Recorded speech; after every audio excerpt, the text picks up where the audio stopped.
Hello friends, இன்றைக்கி நம்ம என்ன பார்க்க போகிறோம்னா தீபாவளி சீரீஸ் நம்பர் 12. ஸோ ரொம்பவே ஈஸியாக குயிக்கான ரெசிபி தாங்க பாதாம் அல்வா. நான் பார்த்தீங்கன்னா இப்போ ஒரு 200 கிராம்ஸ் பாதாம் எடுத்திருக்கேன். இதை நல்லா இந்த மாதிரி ஒரு 2 தடவை கொதிக்க விட்டாலே போதும். இது மேலே இருக்க ஸ்கின்லாம் ஈஸியாக கழட்டிட்டு வந்துடும். நீங்கள் வந்து ரொம்ப நேரம் இதை ஊற வைக்கணும்னு அவசியமே இல்லை. இந்த மாதிரி ஒரு 2 தடவை கொதிக்க விட்டிங்கன்னா ஈஸியாக ரிமூவ் ஆகி வந்துடும். இதை நம்ம வந்து ஒன்று ஒன்றா இந்த மாதிரி ரிமூவ் பண்ணி எடுத்து வச்சுக்கலாம். இந்த ஸ்வீட் பார்த்தீங்கன்னா நம்ம கேசரி செய்கிற கேப்பில் செஞ்சிடலாங்க. ஏன்னா இப்போ நம்ம கேசரிக்கு வந்து ரவையை வறுத்துட்டு அதுக்கப்புறமா செய்ய ஆரம்பிப்போம்ல. இதில் நம்ம வந்து இந்த மாதிரி பாதாமில் இருக்க ஸ்கின்னெல்லாம் எடுத்துட்டு அதுக்கப்புறமா நம்ம அரைச்சிட்டு செய்ய போகிறோம். அவ்வளோதாங்க, ரொம்பவே ஈஸி.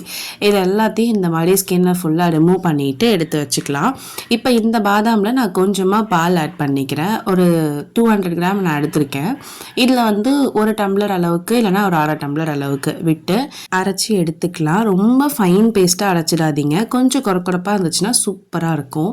நான் உங்களுக்கு காமிக்கிறேன் பாருங்க. இந்த அளவில் இருந்துச்சுன்னா ரொம்பவே சூப்பராக இருக்குங்க. அவ்வளோதாங்க. இப்போ இதுக்கப்புறம் ரொம்பவே ஈஸி தாங்க. ஒரு பேனில் இதை ஷிஃப்ட் பண்ணிவிட்டு நம்ம வந்து இதை கிளறிட்டே இருக்கணும். ஸோ அதுக்கு முன்னாடி கொஞ்சமாக நெய் விட்டுக்கலாம். நெய் விட்டதுக்கப்புறமா இந்த மாதிரி எல்லாத்தையும் நம்ம அதில் சேர்த்துட்டு இதை கொஞ்சம் கொஞ்சமாக மிக்ஸ் பண்ணிக்கிட்டே இருக்கணும். ரொம்ப சீக்கிரத்துலேயே இது வந்து வந்துடும். ஆனால் நீங்கள் ரொம்ப ஹை ஃப்ளேமில் வச்சிடாதீங்க. சம்டைம்ஸ் அது வந்து தீஞ்சு போகிறதுக்கு சான்சஸ் இருக்குது. ஸோ மீடியம் ஃப்ளேம் இல்லைனா லோ ஃப்ளேமில் கூட வச்சு நம்ம பொறுமையாக இதை மிக்ஸ் பண்ணிக்கலாம். நான் பார்த்தோன்னா ஈக்குவலான அமௌண்ட்டில் தான் சுகர் எடுத்திருக்கேன். ஸோ 200 கிராமுக்கு 200 கிராம் எடுத்திருக்கேன். உங்களுக்கு சுகர் அதிகமாக தேவைப்படுதுன்னா நீங்கள் இன்னும் கொஞ்சம் ஆட் பண்ணிக்கலாம். கம்மியாக தேவைப்பட்டால் கூட கம்மி பண்ணிக்கலாம். ஒன்றுமே பிரச்சனை கிடையாது. ஸோ இதை நல்லா மிக்ஸ் பண்ண இந்த மாதிரி சுகர் போட்டதுக்கப்புறமா கொஞ்சம் தண்ணி ஆகும். இதை பார்த்து பயப்பட வேண்டாம். இது அப்புறம் திருப்பி கெட்டியாயிடும். ஸோ சுகருடைய தன்மையே அதான், அப்புறமா கெட்டியாயிடும். இதில் கொஞ்சம் கொஞ்சமாக அப்பப்போ நம்ம நெய் விட்டுக்கலாம். ஒரு 5 to 6 ஸ்பூன்ஸ் நெய் விட்டாலே போதும். அவ்வளோ சூப்பராக வரும். பேனில் ஒட்டவும் ஒட்டாது. ஈஸியாக குயிக்காக ரெடி ஆகிடுங்க. நான் சொன்ன மாதிரியே நீங்கள் ட்ரை பண்ணி பாருங்க. அவ்வளோ ஈஸியாக இருக்கும். இந்த ரெசிபி வந்து ஈஸியாக இருக்குன்றதை விட ரொம்ப சூப்பராக டேஸ்டியாக இருக்கும். நான் இதில் கொஞ்சமாக ஏலக்காய் தூள் ஆட் பண்ணிக்கிட்டேன். ஸோ இந்த ஃப்ளேவர் பிடிக்குன்றவங்க ஆட் பண்ணிக்கோங்க, அப்படி இல்லைன்னா வேண்டாம். அடுத்து பார்த்தீங்கன்னா இந்த சைடில் ஒட்டிகிட்டு இருக்குல்ல, அதெல்லாமும் எடுத்து விட்டுறலாம். அப்படி இல்லைன்னா இந்த ஹீட்டில் அது தீஞ்சு போகிறதுக்கும் சான்ஸ் இருக்குது. அதனால் நம்மளுடைய ஃப்ளேவரே மாறிடும். ஸோ அதனால் இந்த மாதிரி எடுத்து விட்டுருங்க. இப்போ பாருங்கள், நான் எடுத்து விடும்போது அந்த பேனில் ஒட்டாமல் ஈஸியாக மூவ் ஆகுதுல்ல.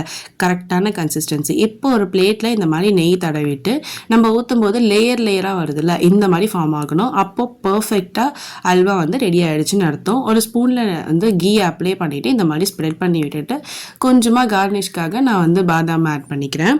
இப்போ நான் உங்களுக்கு எடுத்து காமிக்கிறேன். கையிலையும் ஒட்டாது, ஸ்பூன்லேயும் ஒட்டாது. அவ்வளோ சூப்பராக இருக்குங்க. நான் கையில் நெய் கூட தடவலை. பட் எடுத்த உடனே பாருங்கள், என் கையில் ஒட்டவே இல்லை. எவ்வளோ சிம்பிள் அண்ட் ஈஸியாக குயிக்காக ரெடி ஆகிடுச்சுன்னு.